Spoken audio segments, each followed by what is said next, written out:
So we're going to talk about valence electrons right now. What are valence electrons?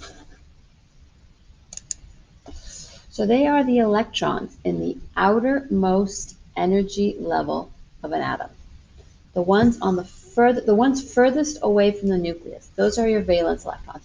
More specifically, these are the electrons that are located in the highest energy level, but only in the s and p orbitals.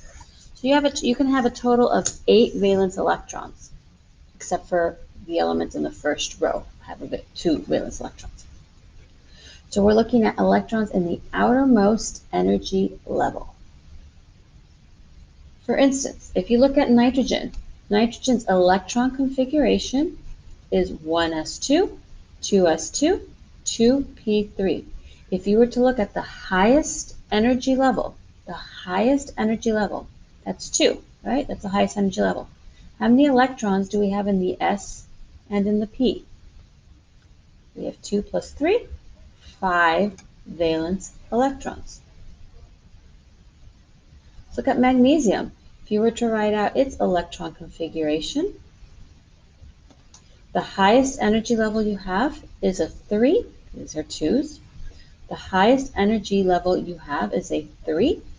How many electrons do we have in the third energy level? Well, we have 2. Magnesium has 2 valence electrons. Let's look at selenium.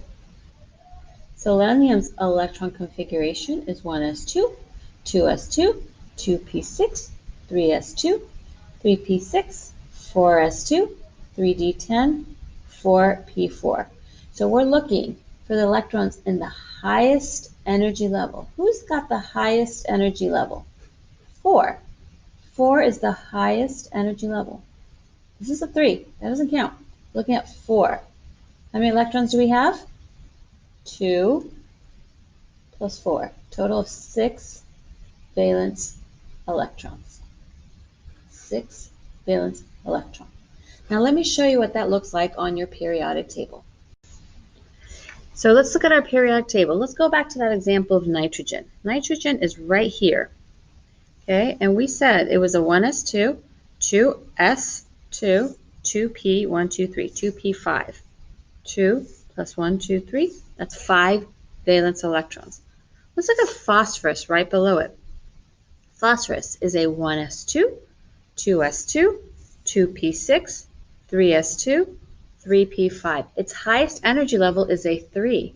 So if we're looking at just the electrons in the highest energy level, it would have 2 here, 3s2, 3p5. It also has 5 valence electrons.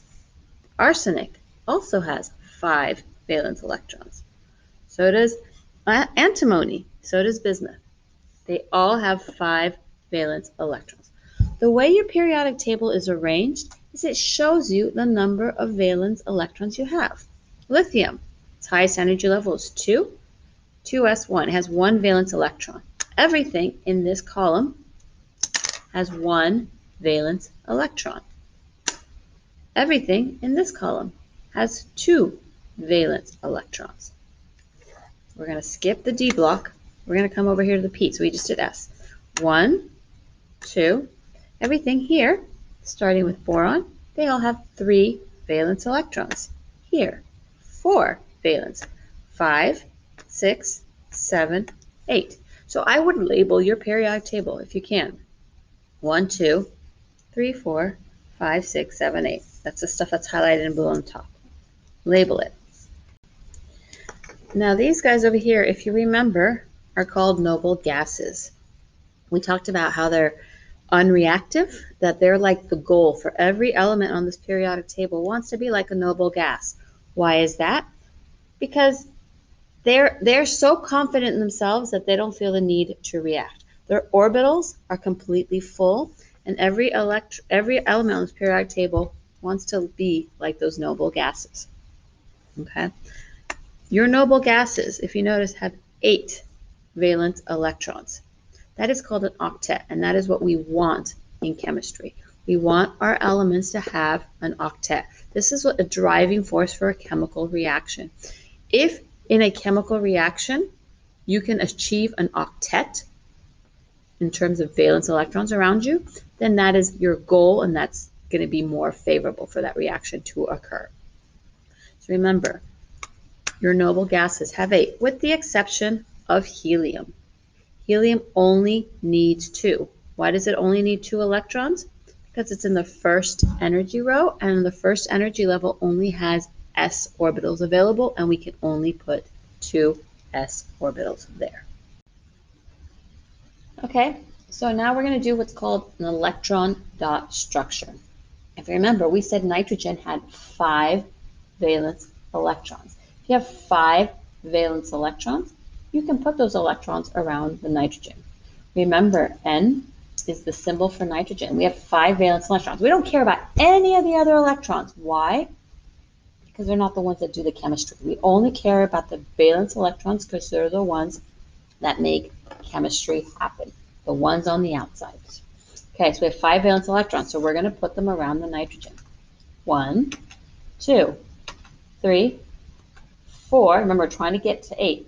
We don't pair up until we have to because of Hund's rule. 1, 2, 3, 4, 5. Now we can start to pair up. Now, if you notice, this guy doesn't have a pair, this guy doesn't have a pair, and this guy doesn't have a pair. That is where something else can come in. Another nitrogen, another element can come in and react because there is room in their orbital space for more electrons. Okay, let's do this for magnesium. We said magnesium has 2 valence electrons. It looks like this. 1, 2. We said selenium has 6 valence electrons. We don't pair up until we have to. 1, 2, 3, 4, 5. Now we're starting to pair up. 6. It does not matter whether you put them up and down like this or next to each other when you start pairing up, because this is a 2-dimensional representation of a 3-dimensional space. But just know you don't pair up until you have to.